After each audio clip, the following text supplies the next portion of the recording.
이 시간 다 자리에 일어서셔서 찬양하심으로 2020년 5월 24일 주일 예배를 시작하겠습니다. 이곳에 오셔서 이곳에 앉으소서. 이곳에서 드리는 예배를 받으소서. 주님의 이름만이 오직 주의 이름만 이곳에 있습니다. 이곳에 오셔서 이곳에 앉으소서. 이곳에서 드리는 예배를 받으소서. 주님의 이름만이 오직 주의 이름만 이곳에 있습니다. 그리스도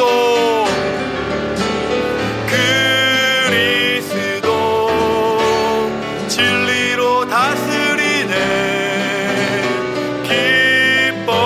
기뻐하라 온 땅이여 찬양하라. 거룩하신 주 이름 높이리라. 왕이신 하나님 높임을 받으소서. 찬양하리라. 영원히 높임을 받으실 그 이름 찬양하리라.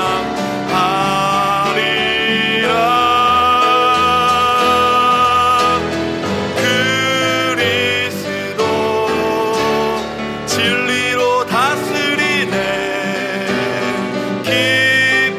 기뻐하라 온 땅이여 찬양하라. 거룩하신 그 이름 높이리라. 거룩하신 그 이름 높이리라. 거룩하신 그 이름 높이리라.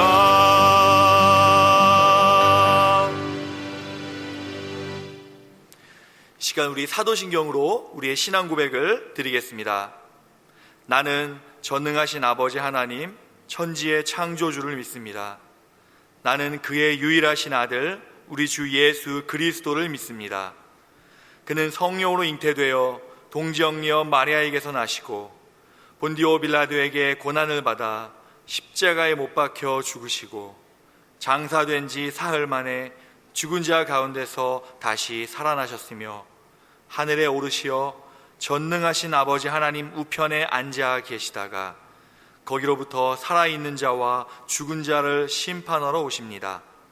나는 성령을 믿으며 거룩한 공교회와 성도의 교제와 죄를 용서받는 것과 몸의 부활과 영생을 믿습니다. 아멘.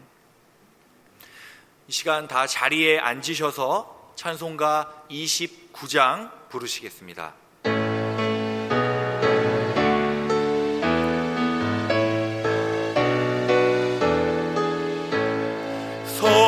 성도여 다 함께 할렐루야 아멘. 주 찬양하여라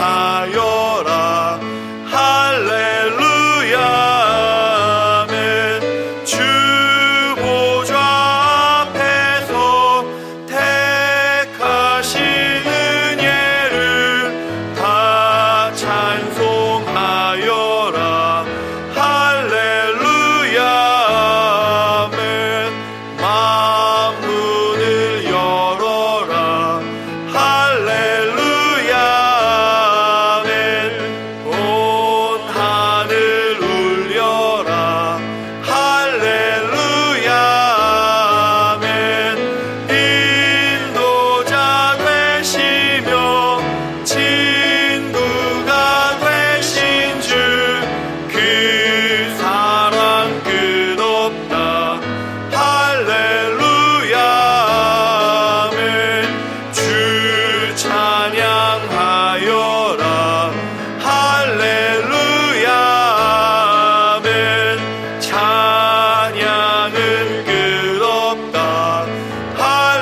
시간 예배를 위해 함께 기도하겠습니다. 전능하신 주권자 하나님 아버지, 저희들에게 복된 주일을 허락하여 주시고 이 주일 아침 주를 기억하며 각자의 처소에서 모여 예배할 수 있는 은혜 주심에 감사를 드립니다. 한 주간도 보호하여 주시고 인도하여 주시사 이렇게 하나님을 찬송하며 또 기도할 수 있는 건강과 마음 주신 은혜에 감사를 드립니다. 이 시간 드리는 예배를 하나님 기뻐 받아주시고 영광 받아 주시옵소서. 하나님, 한 주간 참으로 하나님의 말씀과 뜻을 기억하며 또 주의 약속을 붙들고 살려고 애썼지만은 그러나 우리의 연약함과 부족과 허물로 말미암아 또 넘어지고 실패하고 쓰러지고 실수했던 점들을 이 예배를 통하여 다시금 돌아봅니다. 이 시간 우리 주 예수님의 보혈과 공로 의지하여 하나님께 나아갑니다. 우리의 모든 부족과 실수들을 하나님 불쌍히 여겨주시고 또한 용서하여 주시고 오늘 예배를 통하여서 다시금 깨끗게 하여 주시옵소서. 또 우리의 연약함과 병든 마음, 육체에 있다면 우리 주님께서 치료의 손길로 건강케 하여 주시고 치료하여 주시며 회복시켜 주시옵소서. 그리하여서 다시금 예배를 통하여서 참으로 눈을 들어 영광의 하나님을 바라보며 우리의 심령이 소생하는 그러한 예배될 수 있도록 하나님 함께하여 주시옵소서. 하나님, 전 세계가 참으로 어려운 가운데 있는 시기 속에서 저희들이 더욱더 기도해야 될 줄로 믿습니다. 코로나 바이러스로 인하여서 또한 아파하고 힘겨워하고 있는 자들 하나님께서 위로하여 주시고 그들을 붙잡아 주시며 또한 삶을 살아갈 수 있는 의지와 힘을 더하여 주시옵소서.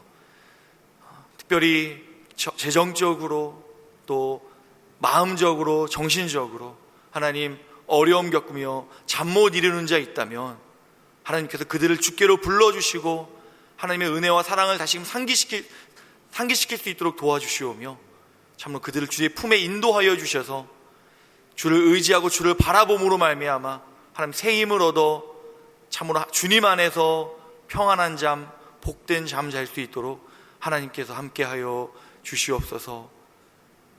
특별히 이 바이러스가 참으로 하나님의 은혜 아니면 종식되지 않는 모습들을 보게 됩니다. 하나님 은혜 내려 주셔서 또 여러 가지 애쓰고 수고하는 자들 붙잡아 주셔서 하나님께서 치료하여 주시고 깨끗게 하여 주시고 하나님의 때에 하나님께서 다시금 은혜 내려 주시사 저희들 다시금 정상으로 돌아가서 생활할 수 있는 은혜를 허락하여 주시옵소서. 특별히 아버지 하나님, 이 땅의 교회들을 위하여 기도할 수밖에 없습니다. 하나님, 교회가 아니면 주의 자녀들이 아니면 누가 이 병든 땅을 위하여 기도하겠습니까? 하나님, 교회들을 더욱더 깨워주시고 이 시기 속에서 많은 교회들이 더욱더 말씀과 기도에 전념할 수 있도록 도와주시옵시고 더욱더 교회 자체를 위하여 또 세상을 위하여 또 구령의 열정을 가지고 기도에 깨어있는 교회 될 수 있도록 하나님 함께하여 주시옵소서. 특별히 모든 교회들이 온라인 예배를 드리는 가운데 있습니다. 하나님께서 그 예배 가운데서 은혜를 더하여 주시기를 간절히 원합니다. 하나님, 각자의 가정 가운데 모든 교우들 가운데 모든 성도들이 주를 예배하고자 하는 마음과 경배의 심정을 우리 주님께서 더하여 주셔서 하나님 모일 수 없는 이 시대 속에서 더욱더 하나님을 예배하고자 하는 갈망을 불어넣어 주시고 그리하여서 각자의 처소와 가정에서 영상으로 예배할 때도 하나님 흐트러진 마음 없이 마음을 준비하고 가다듬어 참으로 주의 말씀 앞에 서고 또한 기도할 수 있는 귀한 예배 될 수 있도록 하나님께서 예배 가운데 은혜 더하여 주시옵소서. 하나님, 비록 영상으로 나아가지만 하나님의 성령께서 그 영상 예배 가운데 친히 능력으로 임재하여 주시고 또한 저희 모든 예배하는 자들을 깨워주시고 또한 책망하여 주시고 또 새롭게 하여 주셔서 더욱더 이 땅을 위하여 중보하며 깨어서 기도할 수 있는 교회와 저희 모든 성도들, 교우들 될 수 있도록 하나님 인도하여 주시옵소서. 오늘 예배하는 첫 시간입니다. 이제 말씀을 듣습니다. 말씀 가운데 권능으로 임재하여 주시고 또 저희들 준비된 마음, 가난한 마음, 또 말씀 없어서 듣겠나이다 하는 마음을 허락하여 주시사 그 말씀 부여잡고 또 한 주도 힘있게 살아갈 수 있는 능력의 말씀 될 수 있도록 인도하여 주시옵소서. 모든 예배의 시종을 주께 맡기오며 우리 주 예수 그리스도의 이름으로 기도하옵나이다. 아멘. 찬송가 50장 우리 1절 부르심으로 준비한 헌금하시고 또 봉헌하겠습니다.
드려진 예물을 위해서 함께 기도하겠습니다.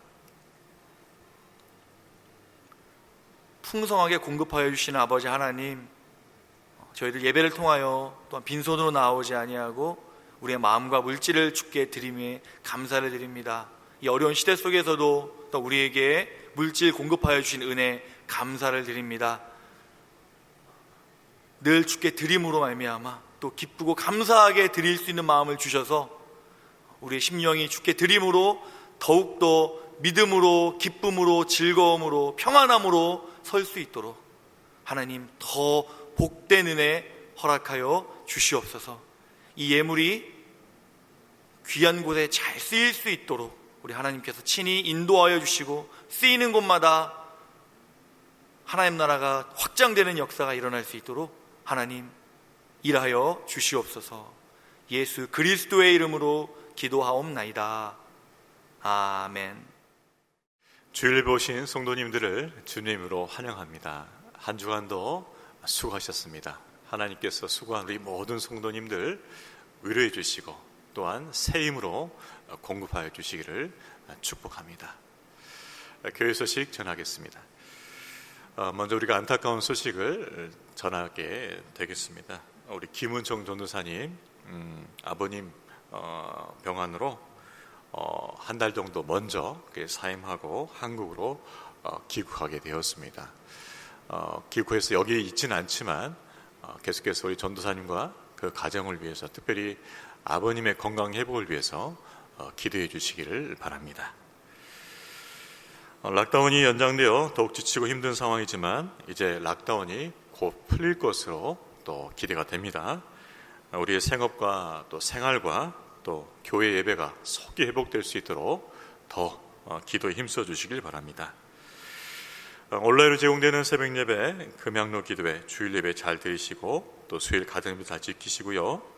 또 매일 저녁 9시 코로나 매일 9시 중보기도 잘 지켜주시길 바랍니다. 지금 이 시간 가운데서는 기도하는 것이 너무나 중요합니다. 계속 성경 읽으시고 또 감사는 또 쓰시면서 하루를 잘 마무리하시기를 바라겠습니다. 헌금 관련해서 한 가지 제가 광고 드릴 게 있는데요. 저희 교회 계좌 비디오로 은행 계좌로 입금하실 분들은요, 입금하신 후에 그 디파짓 슬립을 꼭 찍어서 재정위원장에 보내주시면 감사하겠습니다. 저희들이 확인하고 위해서 하는 것이니까 부탁드리도록 하겠습니다. 네, 감사합니다. 네, 하나님 말씀 보도록 하겠습니다. 하나님 말씀은 마가복음 11장 27절에서 33절까지 말씀입니다. 마가복음 11장 27절에서 33절까지 말씀. 우리 한 목소리로 같이 읽도록 하겠습니다. 그들이 다시 예루살렘에 들어가니라. 예수께서 성전에서 거니실 때 대제사장들과 서기관들과 장로들이 나와 이르되 무슨 권위로 이런 일을 하느냐? 누가 이런 할 권위를 주었느냐? 예수께서 이르시되 나도 한 말을 너희에게 물으리니 대답하라. 그리하면 나도 무슨 권위로 이런 일을 하는지 이르리라. 요한의 세례가 하늘로부터냐 사람으로부터냐? 내게 대답하라. 그들이 서로 의논하여 이르되 만일 하늘로부터라 하면 어찌하여 그를 믿지 아니하였느냐 할 것이니 그러면 사람으로부터 할까 하였으나 모든 사람이 요한을 참 선지자로 여김으로 그들이 백성을 두려워하는지라. 이에 예수께 대답하여 이르되 우리가 알지 못하노라 하니 예수께서 이르시되 나도 무슨 권위로 이런 일을 하는지 너희에게 이르지 아니하리라 하시니라. 아멘. 우리가 구분해야 할 단어가 있죠. 그 중 하나가 권위와 권위주의가 될 것입니다. 권위와 권위주의죠. 여러분, 권위란 게 무엇일까요? 어떤 사회의 일정한 부분에서 인정을 받고 영향력을 끼칠 수 있는 그런 위치, 지위를 권위라고 합니다. 어떤 위치에서 영향력을 끼칠 수 있는, 리더십을 끼칠 수 있는 그런 위치와 능력을 말하는 것이죠. 이것은 문제가 없습니다. 권위는요, 문제가 없어요. 자, 문제되는 것은 무엇일까요? 권위주의가 되겠죠. 권위주의. 권위주의가 무엇입니까? 권위주의라는 것은 권위에 대항하는 것을 죄악시하는 태도예요. 그러니까 권위에 대해서 만약 대항한다 치면 그것을 죄악시 여기고요. 또 어떤 일을 할 때 권위를 맹목적으로 의지해서 해결하는 태도를 말합니다. 권위를 의지해서 그 권위를 가지고서 모든 문제를 해결하는 태도, 그런 양식을 권위주의라고 하죠. 그래서 때로는 권위주의가 문제가 되는 것입니다. 오늘 본문에 나오는 이스라엘 종교 지도자들, 즉 대제사장들, 또 서기관들, 또 장로들, 이들이 권위주의적 태도로서 예수님께 다가와서 예수님을 공격하는 모습을 보입니다. 27절, 28절 한 번 더 읽습니다. 그들이 다시 예루살렘에 들어가니라. 예수께서 성전에 거니실 때 대제사장들과 서기관들과 장로들이 나와 이르되 무슨 권위로 이런 일을 하느냐? 누가 이런 일을 할 권위를 주었느냐? 예수님께 묻는 거죠. 도대체 너에게 무슨 권위가 있길래 너가 성전에서 함부로 청소를 하며 성전을 정화하며 또 말씀을 전하느냐라고 따지듯이 묻는 것입니다. 사실 예수님이 하는 그 성전의 정화의 행위라든가 하나님 말씀을 전하는 것은 그들이 해야 할 일인데, 그들이 속한 사내들인 공회가 해야 할 일인데 그 일을 예수님께서 단독적으로 지금 하고 계시는 것이기 때문에 그렇습니다. 그래서 예수님의 행위는 자신들의 권위에 도전하는 것처럼 느껴졌습니다. 그래서 따지듯이 물어보는 거죠. 도대체 너에게 무슨 권위가 있길래, 누가 너에게 이 권위를 주었길래 너가 함부로 행동하며 말씀을 전하는 거냐? 이렇게 대적하는 것이죠.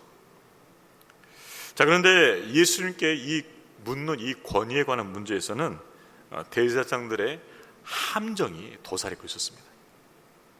그냥 단순히 화가 나서 분노해서 하는 질문이 아니라는 거예요. 함정이 있었다는 함정. 어떤 함정일까요? 만약 예수님께서 대답하기를 이것은 하늘 하나님께서 주신 것이다라고 이렇게 만약 대답을 한다면 분명히 종교 지도자들은 신성모독죄로 예수님을 몰아붙일 겁니다. 그러면 너가 하나님께로 났다는 것이냐? 이러면서 신성모독죄로 예수님을 몰아붙일 거예요. 자, 그럼 반대로 내 개인의 권한으로, 내 개인적 권세로 이렇게 했다라고 하면은 이제 치리 문제가 나오는 거죠. 분명히 성전 안에서는 우리들의 치리를 받아야 되는데, 우리에게 권세를 받아서 무엇인가를 해야 되는데 너가 단독적으로 임의적으로 했기 때문에 바로 그것은 우리의 권위를 해쳤다 하면서 치리를 강행하려고 했을 것입니다. 한편에서는 신선모독죄로, 또 한편에서는 뭐예요? 자신들이 종교지들의 권위를 해쳤다는 이유로서 예수님을 함정에 빠뜨리고자 했다는 것이죠. 그렇습니다.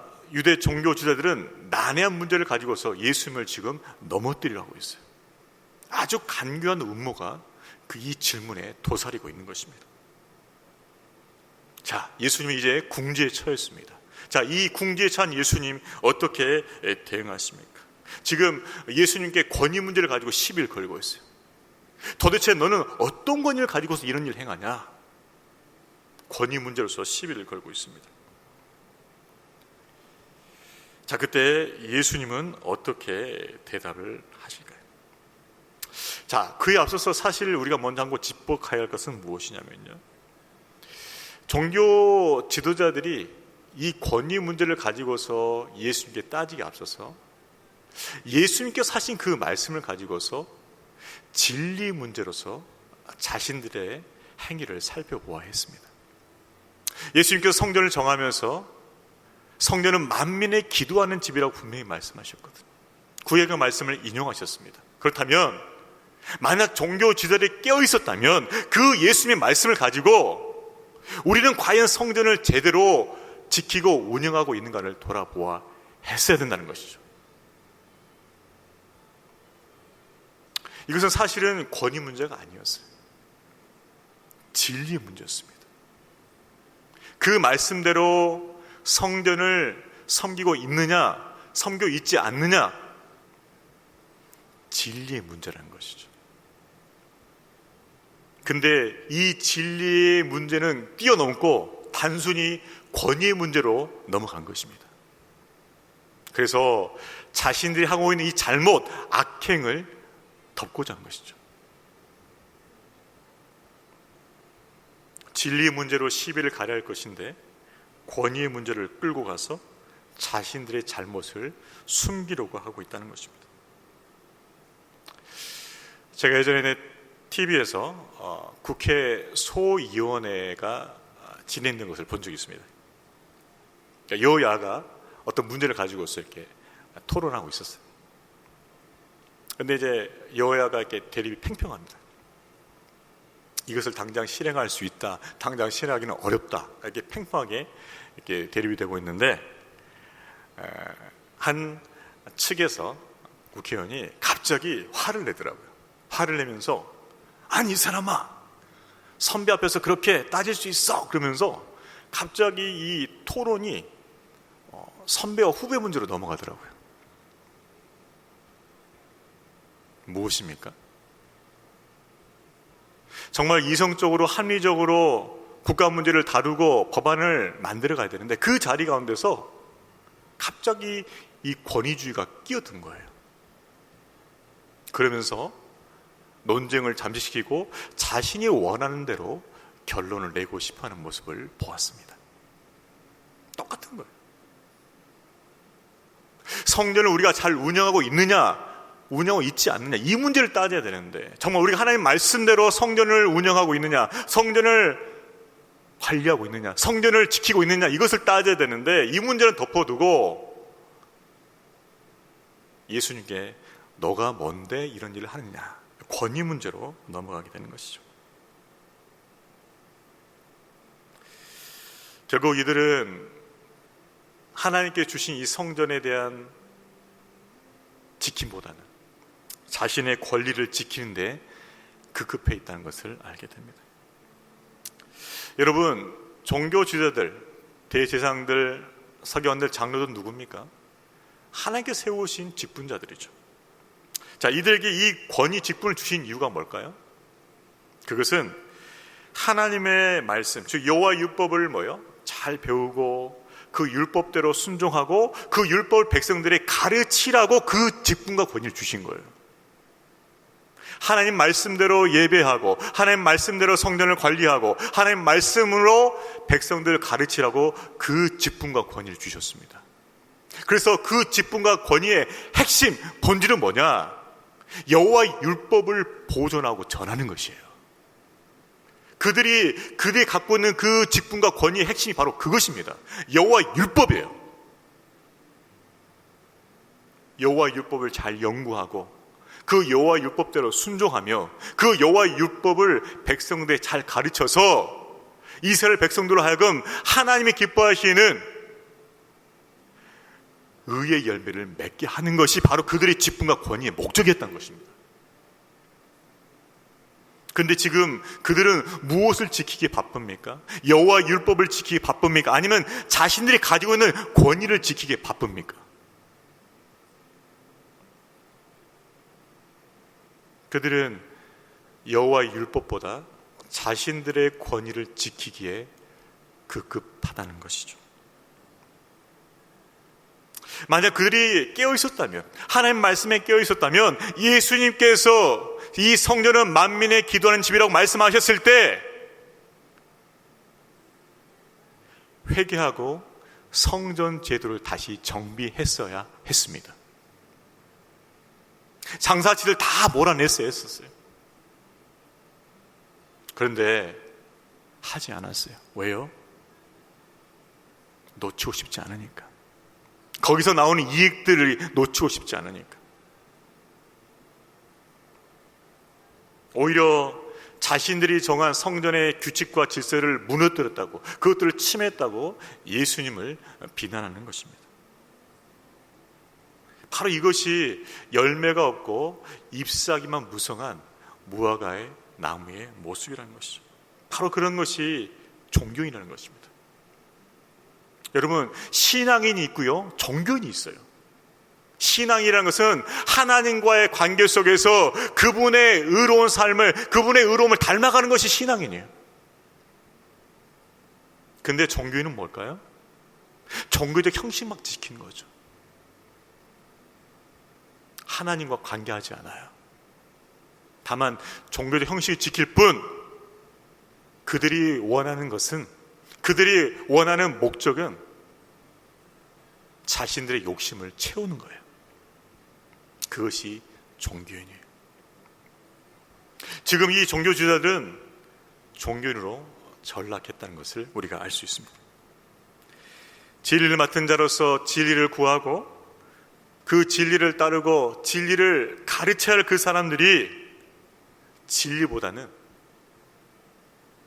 자신들의 그 자리, 자신들의 그 권위에 집중되어 있다는 것을 알 수 있어요.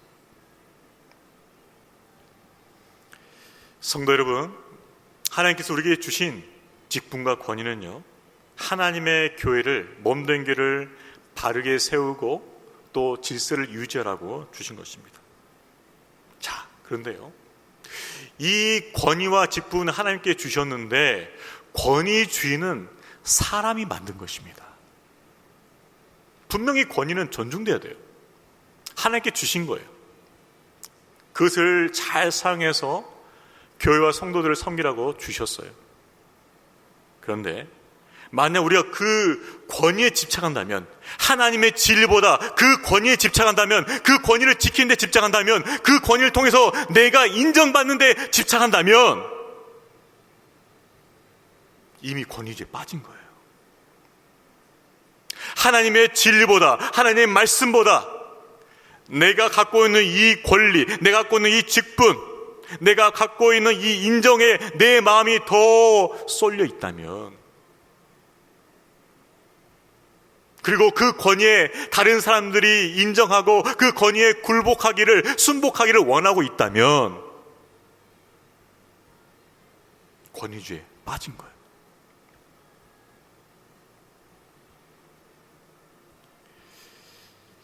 여러분은 자신의 권위에 집착하기보다 하나님의 진리를 구하시길 바랍니다. 하나님의 진리를 구하고 그 진리 위에 서가는 교회와 성도들이 되어야 한다는 것이죠. 진리의 말씀은 온데간데 없고 오직 권위만을 내세운다면 그것은 껍데기와 똑같아요. 진리의 말씀은 온데간데 없고 권위 의심만 있다면 그건 껍데기라는 것이에요. 우리는 진리 안에서 서로를 세워주며 하나님이 기뻐하시는 생명의 공동체로 자라가야 될 줄로 믿습니다. 권위로 채울 것이 아니라 진리로 채워야 된다는 것이죠. 여러분, 진리가 없을 때 채워지는 게 뭔지 아십니까? 먼저 권위의식이 채워지기 시작해요.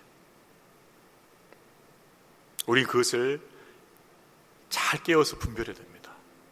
우리 교회는, 우리 가정은, 내 영혼은 진리로 채워져 있는가 아니면 권위의식으로 채워져 있는가? 깨어 있어야 돼요. 권위의식이 아니라 진리로 채워져 생명으로 충만한 여러분과 여러분의 가정과 우리 교회가 되기를 주의 이름으로 축원합니다. 진리로 채워져야 돼요.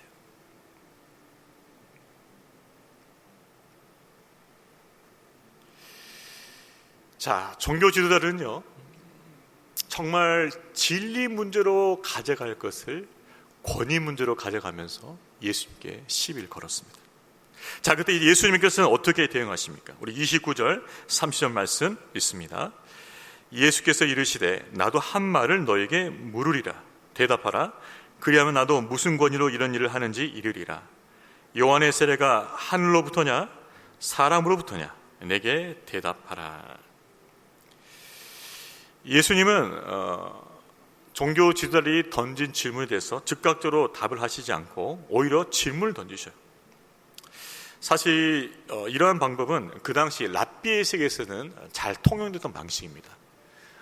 상대방이 질문을 했을 때 바로 답을 하는 것이 아니라 또 다른 질문을 통해서 대화하는 법이 유행했었어요. 그런 똑같은 방식으로 예수님께서 질문을 던지신 거죠.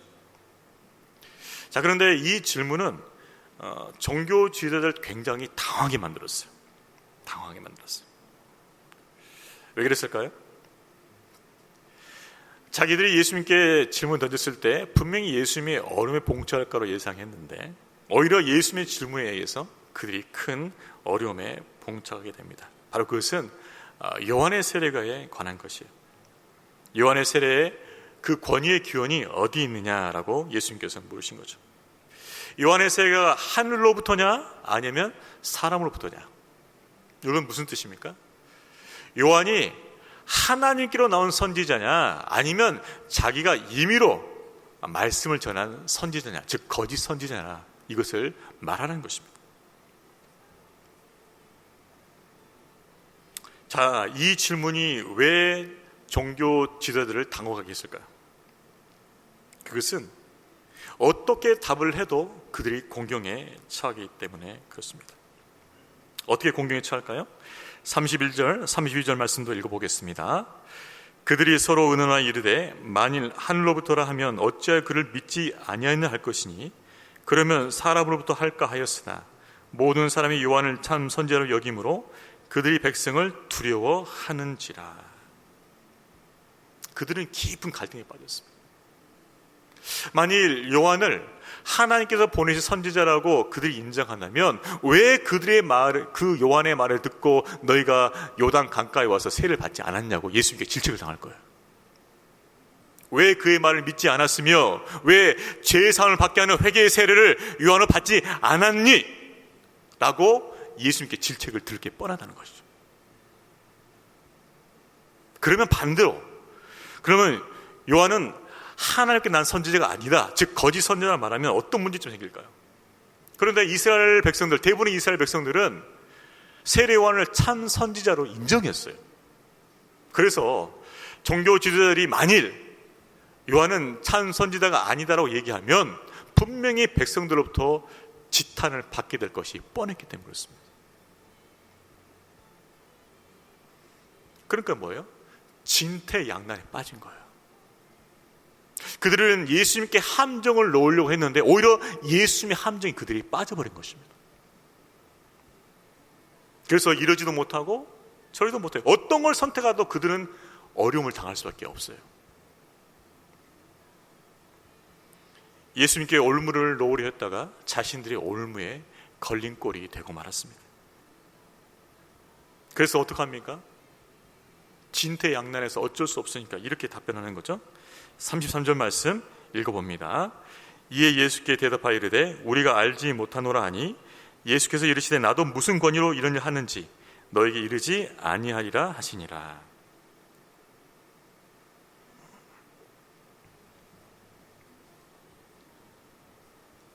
어떻게 대답했습니까? 우리가 알지 못하노라. 궁색한 답변이에요. 이 말은 무슨 뜻입니까? 우리는 대답하지 않겠다는 것이죠. 사실 자신들의 입장은 있는데 어떤 입장을 취하더라도 어려움을 당하게 되니까 모르겠다고 말하는 것이죠. 이것을 통해서 그들에게서 볼 수 있는 것은 무엇일까요?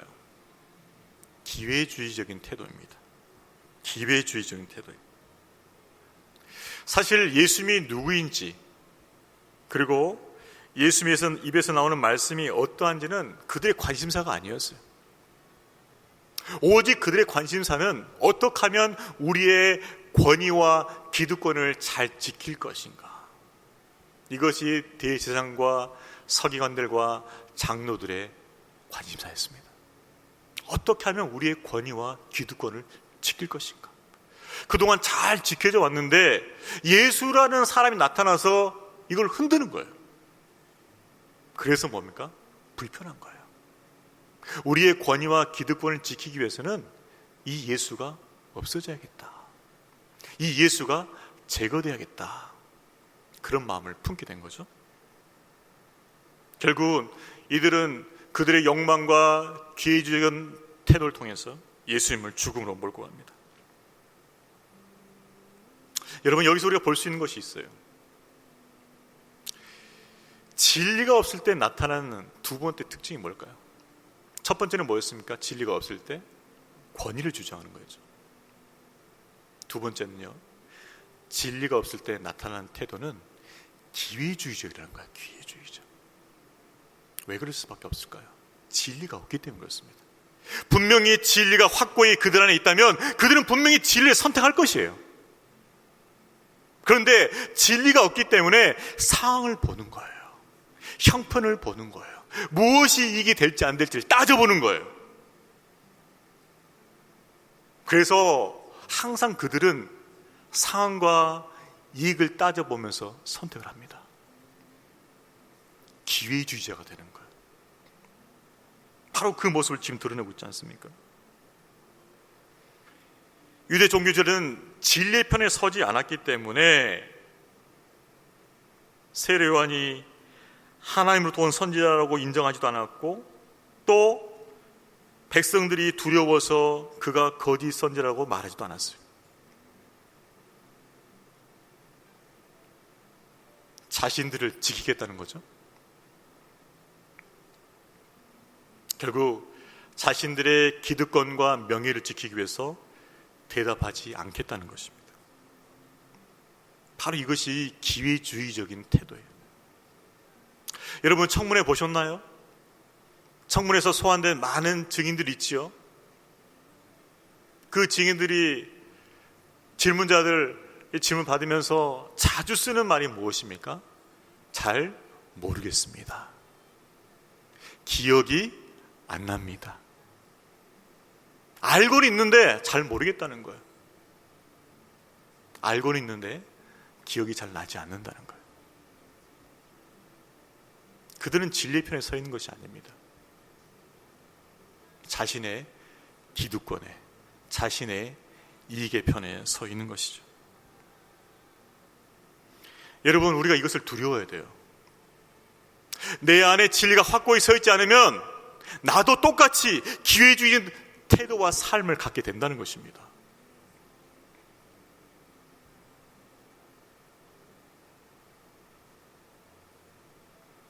진리의 편에 서서 확고하게 진리를 붙잡지 않으면 우리의 마음은 정함이 없어요.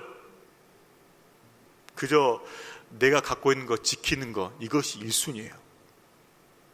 무엇이 내게 이익이 될까? 이것이 2순위예요. 다른 거 없어요. 기준 없어요. 하나님의 진리는 온데간데 없어요. 그래서 믿는다고 하면서도 기회주의적인 행동을 하는 거예요.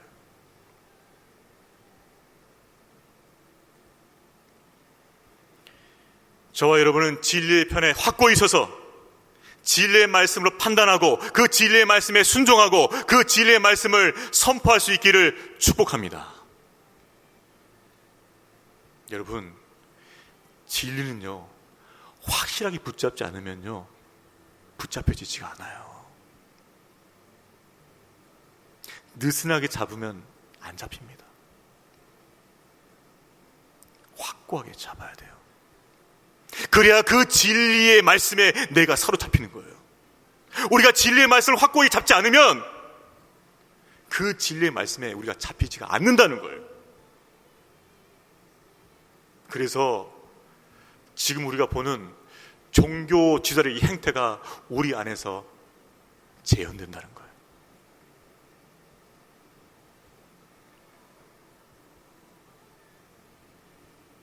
우리는 종교 지도자를 반면교사로 삼아야 됩니다. 진리의 말씀을 확고히 붙들고 그 말씀으로 판단하고 그 말씀에 순종하고 그 말씀을 선포할 수 있기를 주님의 이름으로 축원합니다. 이것이 오늘 주는 메시지예요.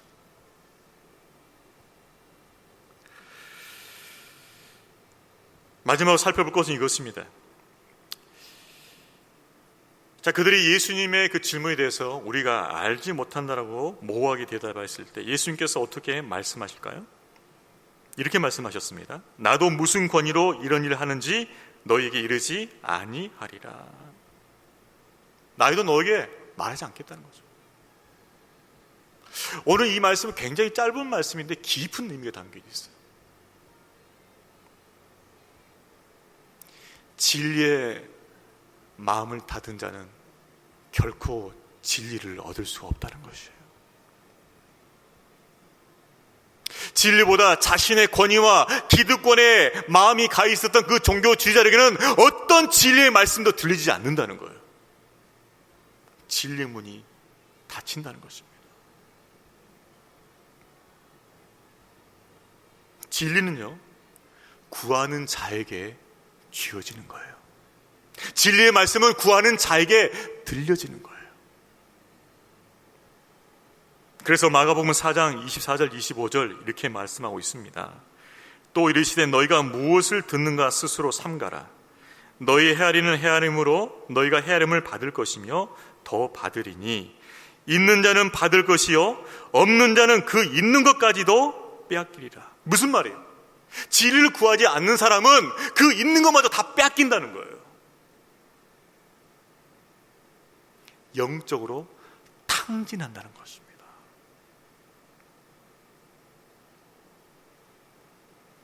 진리를 얻고자 하는 진실한 마음을 가질 때 참된 지혜와 생명을 얻게 되는 것입니다. 자, 그렇다면 좀 더 구체적으로 이야기하겠습니다. 어떻게 하면 우리가 진리의 말씀을 깨닫고 그 진리의 빛이 우리 영혼 가운데 비춰지게 할 수 있을까요?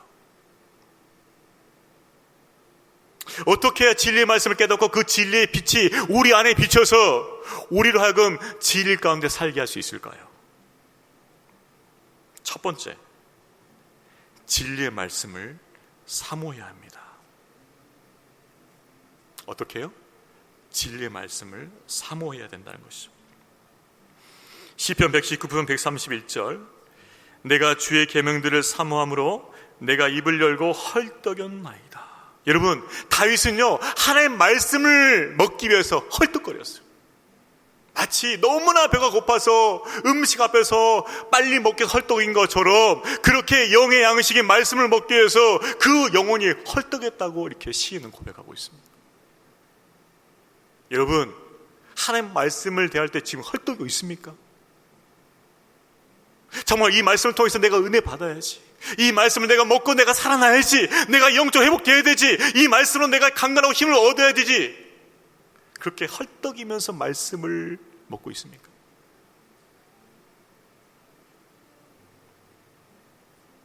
진리의 말씀을 사모해야 돼요. 두 번째, 성령을 전심으로 의지해야 됩니다. 무엇을 의지한다고요? 성령을 전심으로 의지해야 돼요. 성령을 전심으로 의지 않으면 그럼 어떤 결과가 나올까요? 말씀을 대할 때 자기 생각과 자기의 경험으로 말씀을 보게 됩니다. 그러면은 말씀을 깨닫는 폭이 굉장히 좁아요. 은혜의 폭이 굉장히 좁고 말씀을 깨닫는 범위가 굉장히 한계적이에요. 성령은요, 우리의 영적 지경을 넓히시는 분이죠. 우리의 생각을 뛰어넘어서, 우리의 경험을 뛰어넘어서 하나님의 그 무한한 진리의 세계로 우리를 이끌어 주시는 보혜사 성령님이신 줄로 믿습니다. 그래서 성령님은 진리의 영이신 거예요. 진리의 영. 그 무한한 진리의 세계로 우리를 이끌어 가시는 거예요. 그래서 여러분, 말씀을 깨닫기 위해서는요, 성령을 전심으로 의지해야 돼요. 성령의 감동하심, 성령의 지혜, 성령의 깨닫게 하심을 간절히 구하고 말씀을 먹어야 됩니다.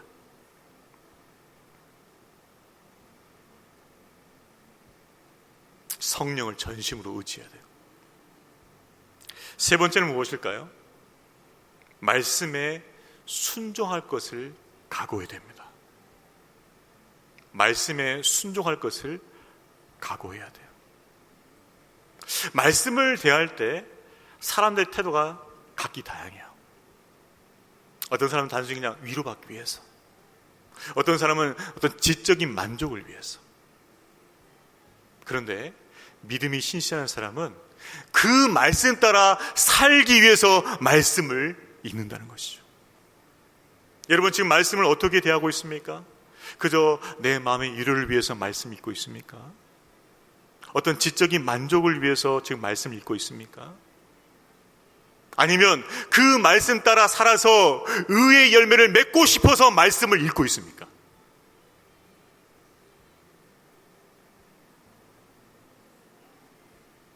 여러분, 하나님께서 언제 은혜를 풍성히 주실까요? 말씀을 대할 때 어떻게 대할 때 풍성히 은혜를 주실까요? 그 말씀 주시면 그대로 받고 내가 순종하겠나이다라고 그렇게 마음을 먹고 말씀을 묵상하는 자에게 은혜를 주신다는 거예요. 하나님 우리 마음 보시거든요. 하나님 말씀하시면 제가 그 말씀 그대로 받고 그 말씀 따라 살겠습니다. 이 순종의 마음으로 말씀을 묵상하는 자에게는 영적 풍성함으로 그 말씀을 열어주실 줄로 믿습니다. 그 순종의 마음을 보신다는 거예요.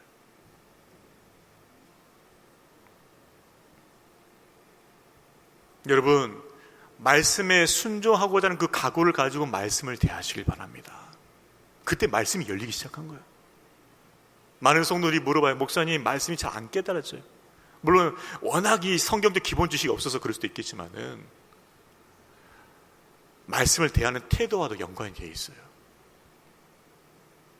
말씀을 대할 때 나는 이 말씀을 내 삶의 기준으로 삼고 그 말씀을 순종할 각오로 나는 이 말씀을 먹겠습니다 하고 그렇게 태도를 가질 때 하나님께서 말씀을 보는 눈을 열어주신다는 거예요. 진리의 빛이 비춰진다는 거예요.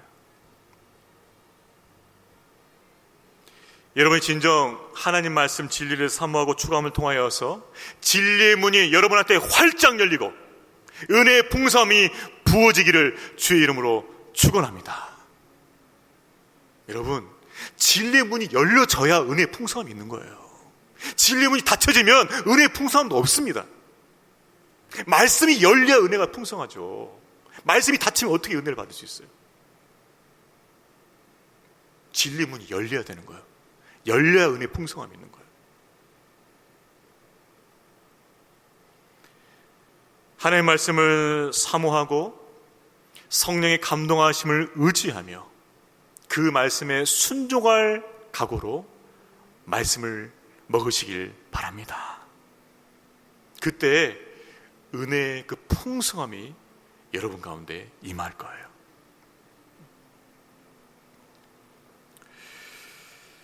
오늘 말씀을 정리하겠습니다. 여러분, 진리를 끝까지 붙잡고 산다는 거 결코 쉬운 일이 아닙니다. 정말 쉬운 일이 아니에요. 진리의 사람으로 끝까지 남는다는 거 정말 쉬운 일이 아닙니다. 처음엔 누구나 다 열심을 가져요. 열심을 가지고 하나님 말씀을 읽으려 하고 그 말씀 따라 살려고 하지만은 어느새 현실과 내 기득권과 내 이익과 상황과 타협하면서 종교인으로 전락할 수 있다는 것입니다. 그게 우리의 연약함이에요. 예수 그리스도의 제자로 살겠다는 각오가 분명히 있었어요. 근데 지금은 그 각오조차도 희미해졌어요.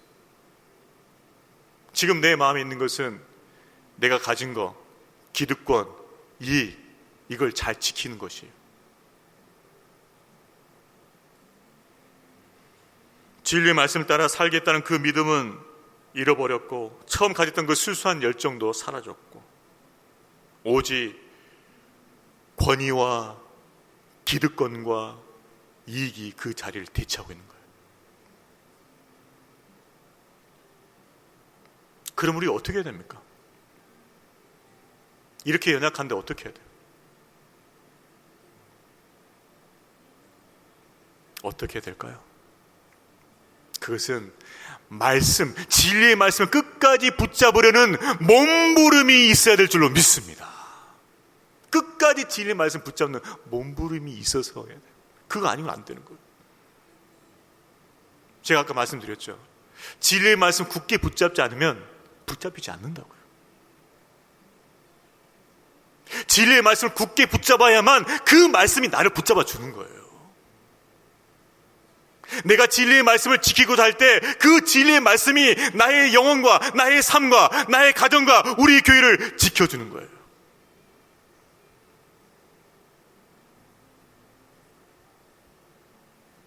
그래서 말씀에 창념하라고 말씀하신 거예요. 사도 바울이. 여러분의 인생의 마지막 가운데서 여러분 어떤 사람으로 남고 싶습니까? 어떤 사람으로 하나님 앞에 기억되고 싶습니까?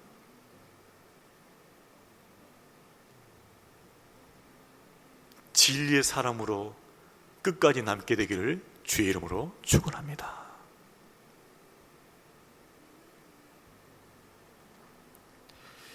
날마다 진리의 말씀을 붙잡고 그 말씀 앞에 순종하여서 진리에 속한 사람으로 하나님께 인정받기를 축복합니다.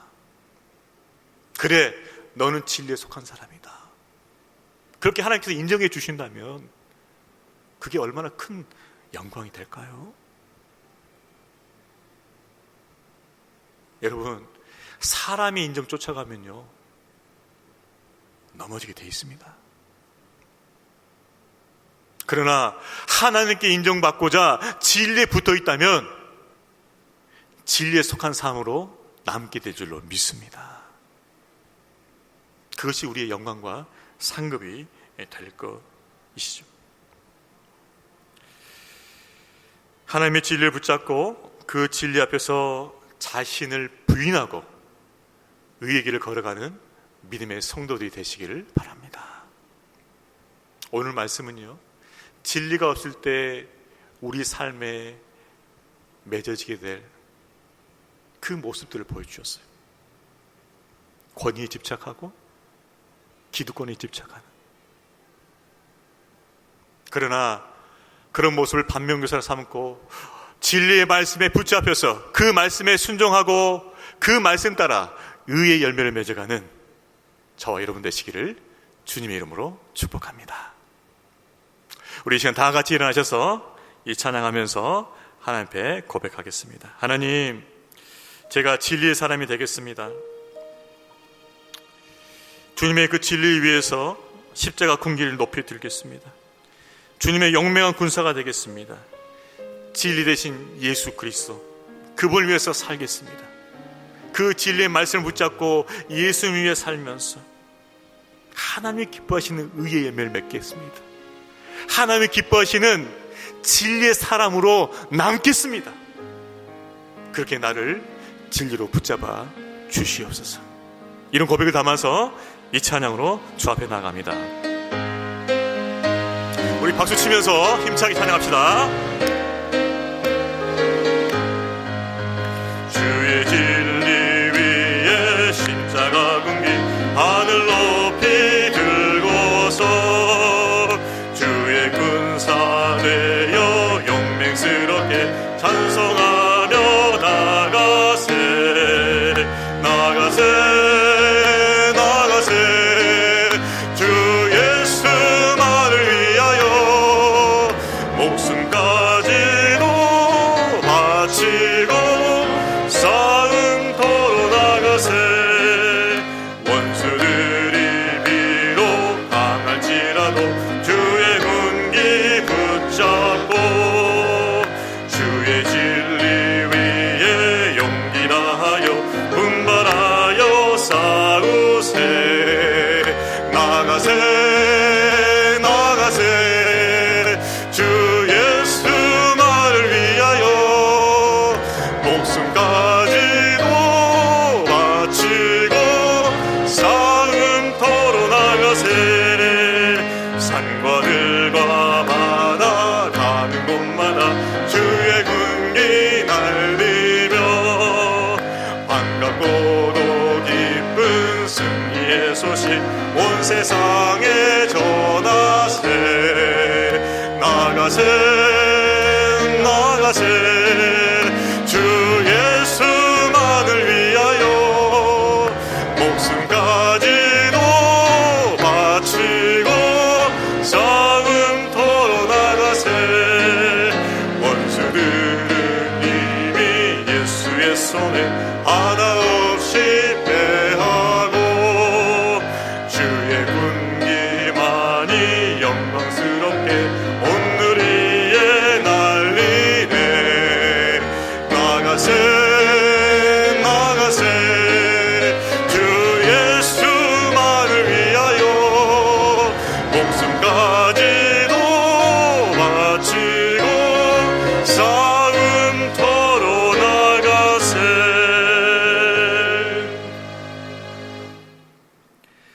하나님 날마다 진리의 말씀 붙잡고 그 말씀 앞에 순종하여 진리에 속한 사람으로 하나님께 인정받게 하여 주시옵소서.